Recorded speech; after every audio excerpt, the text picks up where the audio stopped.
Empire.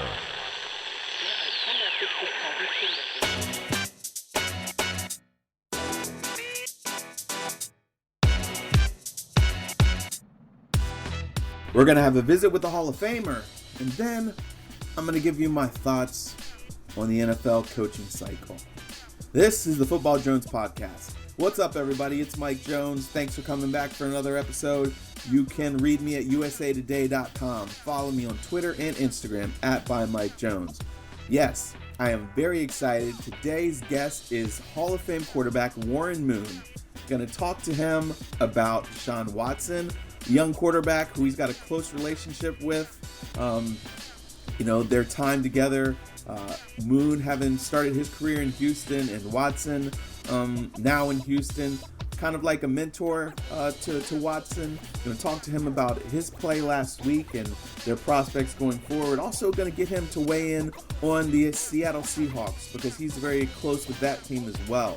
And then he's also going to kind of take us inside the minds of Tom Brady and Drew Brees. This is going to be a very good interview.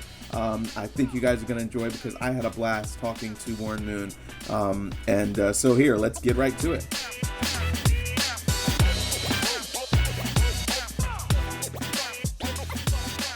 All right, so here we are with the Hall of Famer Warren Moon. Thank you so much for your time. I wanted to get you on the podcast because obviously you've got a lot of familiarity with Deshaun Watson, with Russell Wilson, the Seahawks, and a lot of the topics that are going on right now. What did you think of Deshaun Watson's performance last week as he kind of carried his team to that victory? I thought overall it was a very gutsy performance by Deshaun last week. The first half wasn't very exciting at all. He missed on a lot of throws. He took some sacks in the pocket trying to create some things with his legs that didn't work out.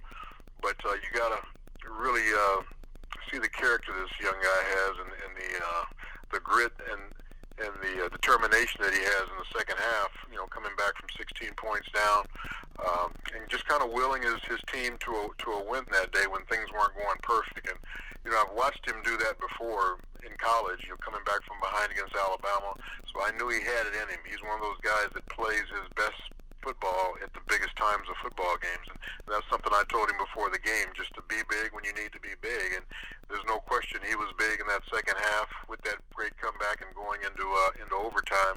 And he made some miraculous plays that will probably always be highlights in NFL history.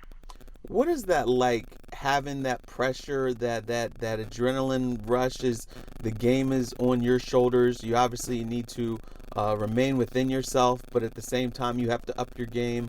How would you describe that? What's that feeling like? Well, that's why you play that position. That's why everybody doesn't want to play that position, because they don't want to feel that type of pressure. They don't want that type of responsibility when it comes to that part of the game. Sure, they want to be able to make a big play, but they don't want to be the guy that every play has to be the guy responsible for that. And that's why the guys that play that position choose to play that position, and it usually starts a lot with their personality and their character and what they're made up of, because that's why they want that responsibility and they want that type of pressure. So when you play that position, that's what you sign up for, and that's what makes it so great when things do go your way. And when things don't go your way, you're going to take a lot of the blame as well. So you got to be willing to deal with that part of it too. Now, there's some quarterbacks that are okay, but then when the pressure gets there, they kind of wilt. What does it take mentally to be that big moment guy? It's definitely, you can't be afraid of that moment. You almost have to embrace that moment. You almost have to want it. And then you got to have some other guys that step up that help you, because as a quarterback, you can only do, your job. And, of course, you want to be able to do a little bit more, like a Deshaun made that play in the game where he escapes a sack where two guys hit him. Well, there's not a lot of other guys can do to help you on that play. That's a sheer determination by him of not wanting to go down. So there's examples like that you have to be able to make as a quarterback, stand in there and know you're going to take a big hit and be able to deliver the football, with great accuracy and all those things.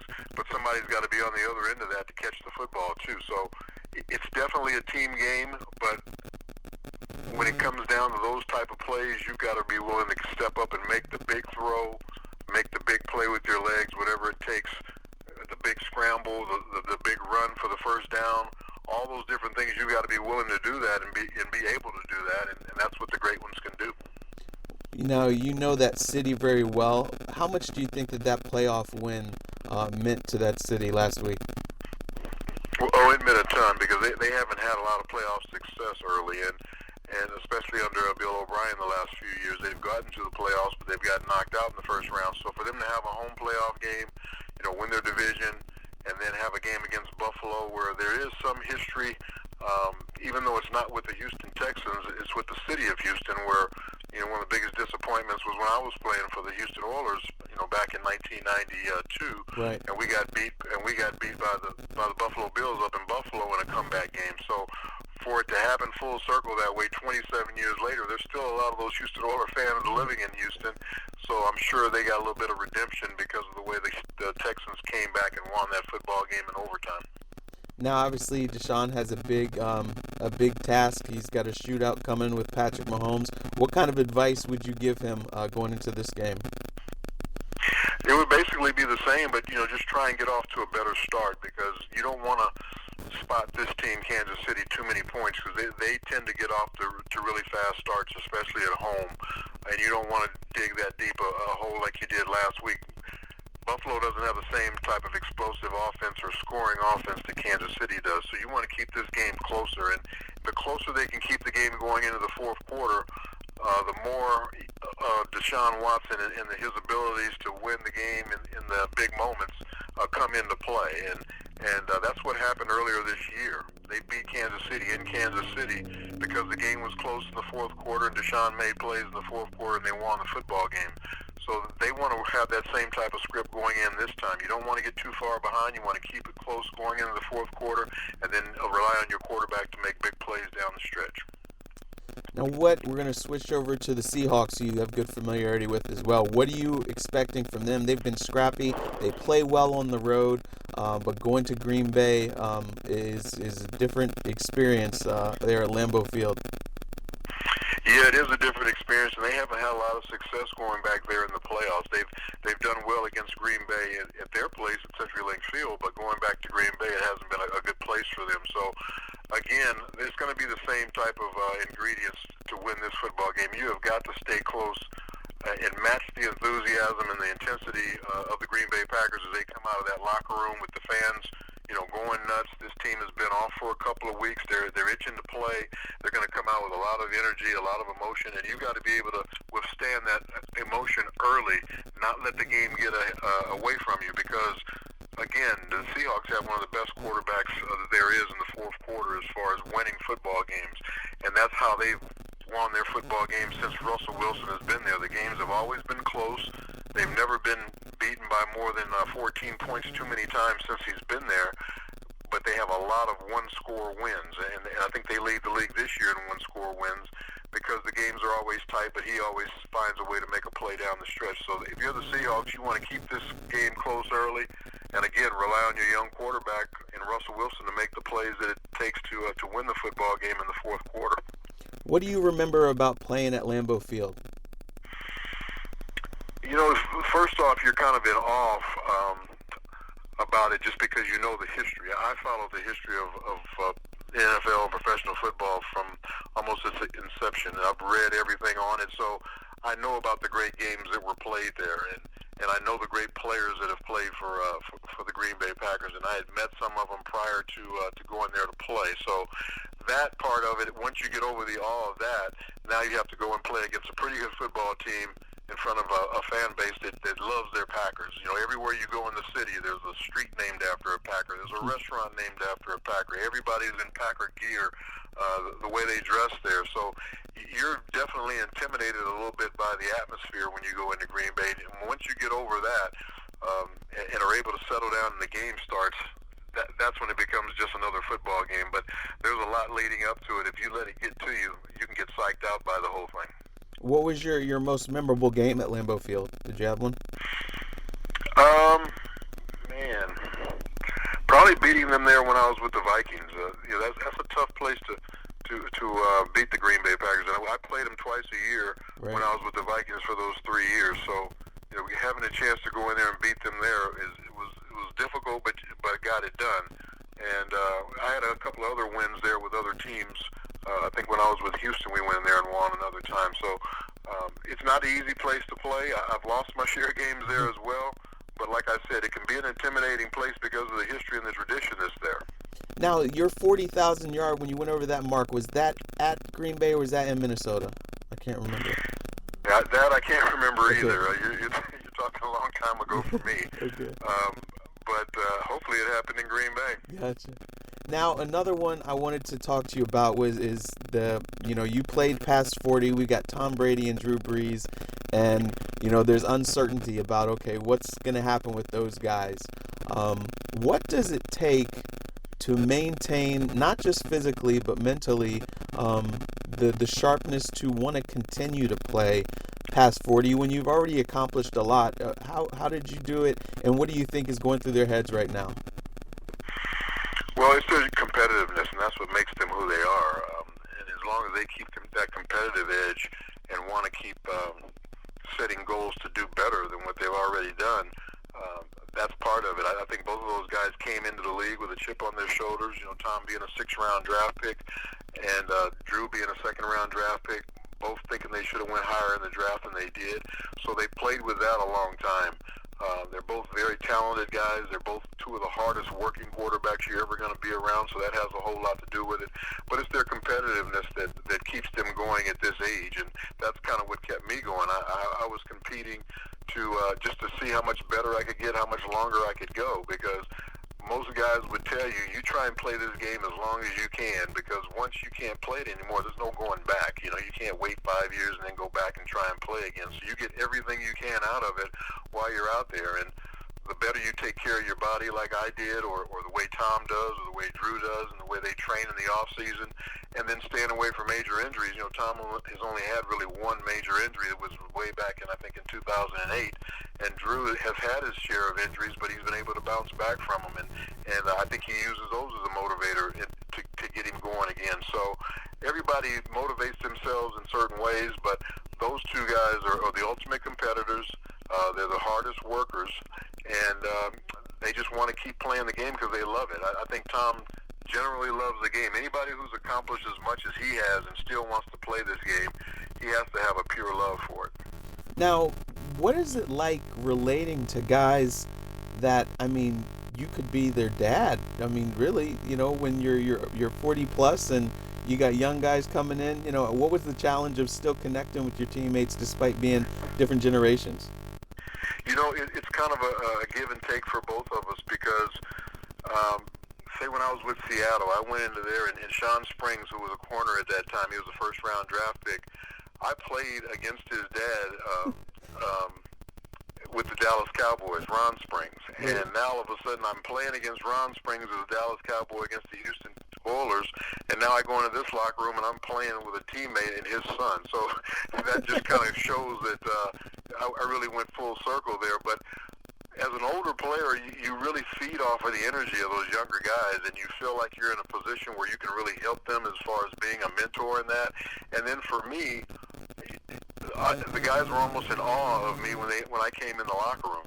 They wanted to hear stories about who I played against and what was it like to play against Lawrence Taylor and go against Joe Montana and all these different things. So I think we both kind of fed off of each other. Me taking their energy and their youth to keep me going as an older guy, and then those guys wanting to just kind of get as much as they could from me as a sponge of what the game was all about, what it takes to be a professional in that. So I think it worked both ways. Now, when did you know, what, I think I'm done? I finished my career as a backup in Kansas City, and that wasn't any fun. Okay. And I thought when I went there, I really had a legitimate chance to play because the starter there, Elvis Gerbach, had some injury problems, and I just felt like maybe I was going to get an opportunity to start there. But he had two of his best years ever playing in Kansas City when I was there behind him. So I didn't get a chance to play a lot, and that was something that was different to me because I had never been a backup before in my career for 15 years in the NFL.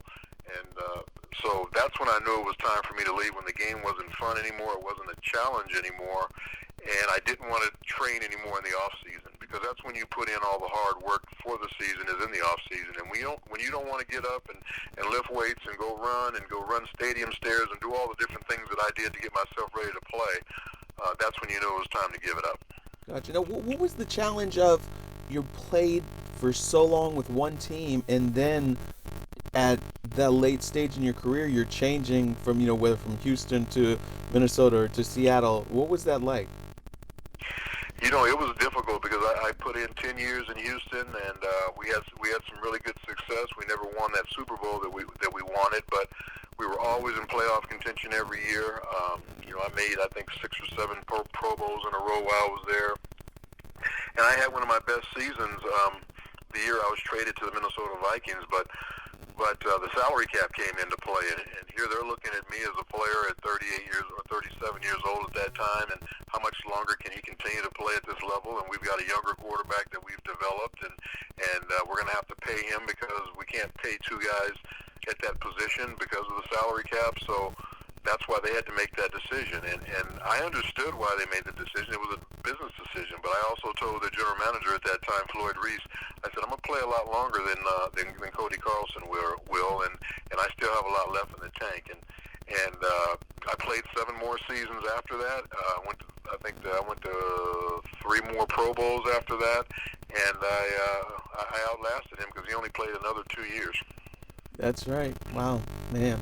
So what would you tell Tom Brady or Drew Brees if they were like, you know what, should I keep going or no? I tell them to play as long as you have the desire. If it's in your heart and you still have the love and the competitiveness to play, you play. Because, again, you cannot come back once you leave the game. Just mentally, once you've kind of told yourself, I'm done with this, there's no coming back, even if you want to wait another year. Football is a game you have to continually play, and it's a game you have to continually love in your heart. So if those guys still have that, just keep playing. And they'll know when it's time. I think both of those guys have enough pride that they won't be out there too long to where their skills diminish and they won't be the same player. They've definitely taken, a little bit of a step back because of their age, but you look at some of the games they've had this year, they still have those games where you go, wow, this guy's 42 years old and he's still throwing for 300 yards, 400 yards in a game, or Drew Brees had the game a few weeks ago where he goes 20 for 21 in a football game and sets a record. So these guys still have it in them. They might not have it on as much of a consistent basis, but if you put the right players around them, where they can't maybe carry a football team like they used to, maybe they need a little bit more help, but they are still very, very good quarterbacks. Good deal. Well, I will let you go on this last one. Who's your pick for the Super Bowl? Wow, it's a little early for that, don't you think? I just like trying to look at the matchups in the championship games. I'd like to see Kansas City and Baltimore in the championship game in the AFC, and then I'd love to see the Seahawks and maybe the I don't know, San Francisco 49ers in the NFC Championship. That would be good. That'd be a great championship. That would be. Who wins those ball games? I don't know. I'd have to give the edge right now to Seattle because of the quarterbacking, and I'd have to give the edge in the AFC to Kansas City because I just think they've been there. They were there last year. They know why they got beat last year, and I think they're back to redeem themselves. Good deal. Well, there you have it. Hey, Warren Moon, thank you so much for your time. Really appreciate it, and we're going to be looking to see what plays out with these AFC and NFC championship games. All right, Mike, thanks a lot. That's why we play the games, and that's what's great about the NFL. You just never know what's going to happen.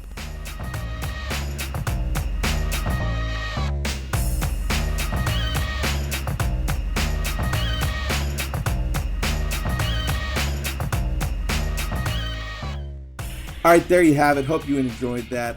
Every single time I talk to Warren Moon, I feel like I learned something. He's just so great, full of insight, and so I hope you guys enjoyed that. And now, as we wrap up the episode, we're talking the NFL coaches. So there were 4 openings: the Redskins, the Panthers, the Cowboys, the Giants. Oh, 5. And the Cleveland Browns. 4 of those openings have been filled. The Browns are expected to name their head coach by the end of the week. And look, Ron Rivera in Washington, Mike McCarthy in Dallas, Matt Rule in Carolina, Joe Judge in New York. And I wrote about this earlier this week. I feel like Mike McCarthy to Dallas is a good move. It's not sexy and splashy like Jerry Jones normally likes to do everything in Dallas, except for his coaches. Jason Garrett was not sexy or splashy, but everybody felt like he was going to try to swing for the fences. Well, I think he did in a way, but this was a solid and sensible hire. This wasn't a sexy hire, but Mike McCarthy is a guy who probably might be the best guy for this job because of his work with developing teams and developing quarterbacks. And the Cowboys have been stuck in this developmental stage, unable to take the next step for like 10 years now. And, it's been 4 years with Dak Prescott, Zeke Elliott, this phase of development, and Jason Garrett can never get him over the hump. I think Mike McCarthy probably will be able to position them for growth and success. Everything that he learned from working with Brett Favre and Aaron Rodgers, he'll be able to apply and help Dak Prescott get better. So, smart move there. Talked about it last week. Ron Rivera in Washington, good move there. Matt Rule, a little bit of a head scratcher there in Carolina. I know David Tepper wanted somebody forward-thinking.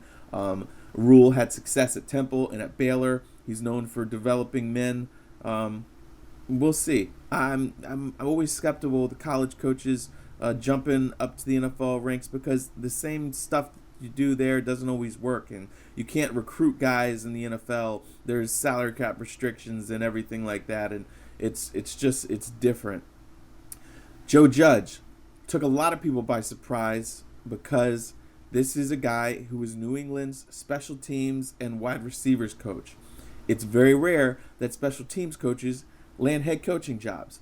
I'm not saying that's right, and I think that actually it's good that special teams coaches get consideration because of all of the assistant coaches, the coordinators, or whatever. Special teams coaches have their hands on everybody on the roster except for the quarterbacks because they've got to evaluate all the talent, figure out what guys fit best into their schemes. Each week they have to change their scheme depending on what the opponent throws at them. They've got to be creative. They've got to work with plugging in depth and everything, and they have to do it from offensive guys, defensive guys, veterans, young guys. It's just more involved, and it's more like being a head coach. So I think it's good. John Harbaugh definitely has been a success with his leadership in Baltimore, and maybe Joe Judge is it. This is a guy that Bill Belichick has been telling people for a while is a great leader. And really, everybody gets it twisted. Do you want an offensive coach? Do you want a defensive coach? It doesn't matter. You need a coach that can lead. That's what head coaching is about. Leadership, talent evaluation, and surrounding himself with good people. So we'll see how Joe Judge does. And we'll see what happens in Cleveland. But there's a lot of frustration around the league on the ranks of the assistant coaches of color. Because, once again, the opportunities have opened up with these openings, but these guys have not gotten the opportunities to pursue jobs. Eric Bieniemy did interview both with the Giants and Cleveland.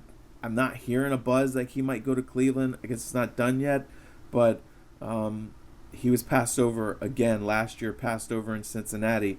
This is a guy who I'm telling you, we had a visit with him early this year, and this is a guy who can lead men.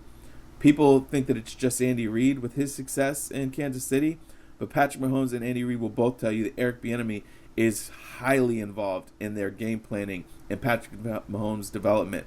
This is a guy with a great vision, great leadership skills, and he should be a head coach, but he's getting passed over again.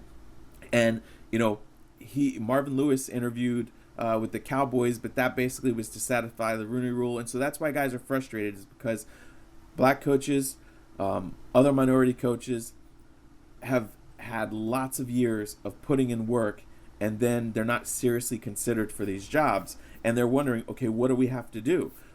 Every year the standard changes. They want a hotshot offensive mind or play caller, and oh, these guys don't fit this that mold because they don't work with the quarterbacks. If they're a defensive coordinator or offensive coordinators, there's not a lot of black offensive coordinators.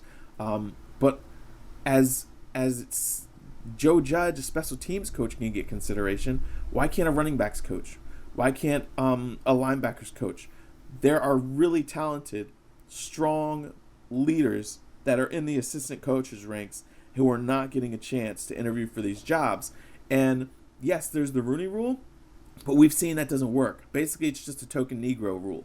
Seriously, that's what it is. It's like, oh, let's check off a box, interview a black dude, and then we can go with who we want. A rule is not going to change hearts and minds. For years, black quarterbacks were passed over because teams didn't think that owners, coaches didn't think they could lead.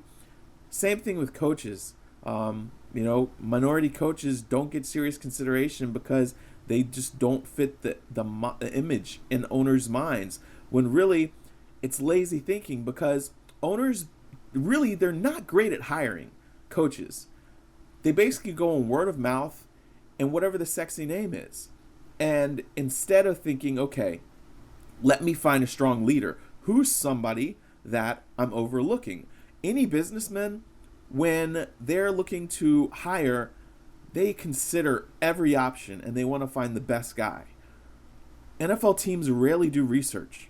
They don't say, oh, let me talk to a successful head coach and find about some guys on their roster of coaches that would be a good guy to maybe be an outside the box hire.